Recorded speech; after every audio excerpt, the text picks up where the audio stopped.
When you're thinking about video cameras, you don't really think about Fujifilm. But Fujifilm thinks about you, and they've brought out the brand new Fujifilm X-H1, and we're going to take it out for a spin.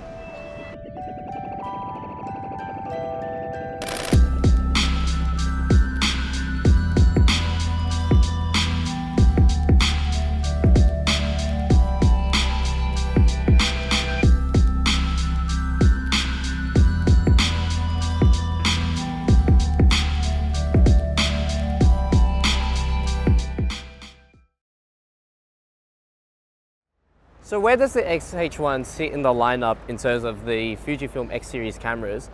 Don't think of this as an upgrade to the X-T2 because it's not a photographic centric camera, but it is a hybrid camera that's suitable for photography and it has a more serious approach to video. You've got a lot of cinema features in here such as 4K DCI, it's got uncompressed video that you can store internally to the SD card. In terms of what is on the inside of the camera, fundamentally the sensor, the processor, the autofocus points, all of that borrows those elements from the X-T2.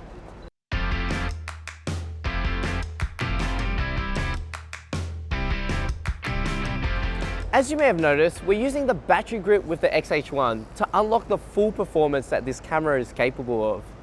For example, if you're going to record in 4K video, without the grip, you only get about 15 minutes. With the grip, you get up to 30 minutes in one clip. In addition, when you're shooting continuously, the grip gives you 11 frames per second continuous shooting. How rude. It totally interrupted me. Anyway, another thing is, if you need the headphone port on the camera, there isn't one. So the grip gives you one. How convenient.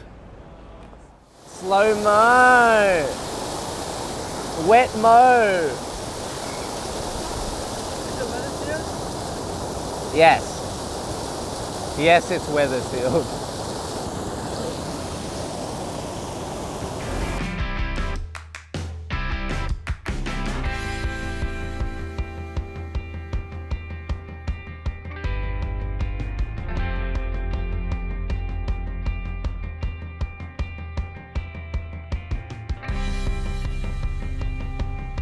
So on the X-H1, there's now a new set of film simulations designed for video called ETERNA.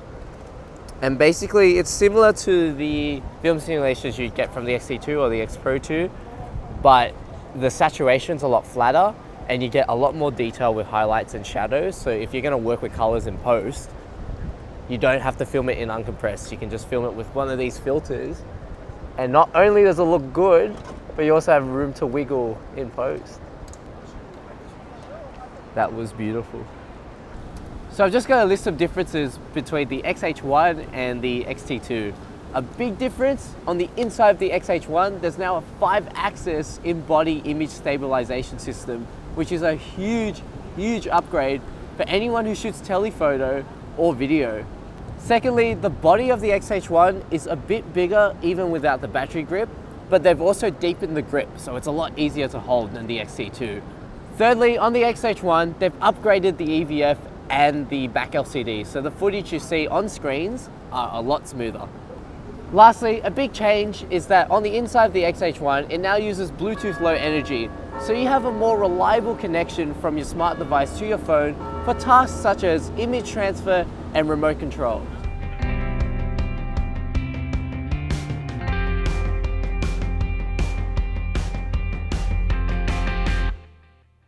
Since the X-H1 is a more video-focused camera, they've added more features in comparison to the X-T2. For example, it can now record 4K up to 30 frames per second, and it can record cinema 4K up to 24 frames per second. In addition, it can do Full HD up to 120 frames per second, and you can record uncompressed 8-bit 422 internally straight to the SD card.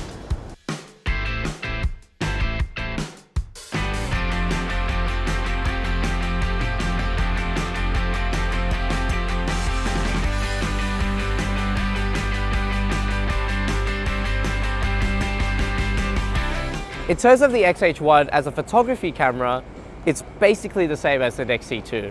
You've got the same 24.2 megapixel sensor, the same processor, as well as an ISO range of 100 to 12,800, but can be expanded to 25,600 when you're shooting video. The features that benefit most of photographers in the X-H1 is the 5-axis image stabilization, which is huge, and the only other feature is the new shutter mechanism on the inside of the X-H1 is a lot quieter and absorbs more shock. So if you're going to be doing astro or long exposures, you can benefit from that as well. So in terms of what I like about the X-H1, autofocus is super snappy. All the new LCDs on the EVF and the back of the camera are so smooth and they're fantastic. They're even better than the X-T2, which is really phenomenal. In terms of using it, it feels really good in your hand with the new grip, and I really like how they've incorporated the top LCD, like from the Fujifilm GFX, makes it so much easier to change settings, especially in video mode. In terms of things I don't like about it, it's big. The X-H1 is definitely bigger than the X-T2, and that's not that dramatic, but because you have to use the X-H1 with the battery grip to get the most out of it, it makes the camera a lot bigger. It kind of weighs the same as a 5D Canon. Like that's my face. The autofocus is very good. See that frozen dog over there? Boom, got it. And that new shutter is very, very good. In terms of video, the X-H1 is brilliant. Don't get me wrong. Autofocus performance in video is good. The look of the video is great. It's just that in comparison to other cameras out there for the same price in the market are a bit more in depth, such as the GH5 or the A7 series. However, this is the right step in the right direction for Fujifilm, especially for a camera that they haven't really made focused for video before. And you can tell they're taking it seriously, which is awesome. In terms of whether you should upgrade to the X-H1 from the X-T2, will depend on you. It's got in-body image stabilization, and it's got that new shutter mechanism, which I can see is beneficial for shooters of sports, wildlife, astro, and definitely for video users. If you are not any of those, maybe it's not really worth the jump. However, it is something you can consider if you want a better shooting experience.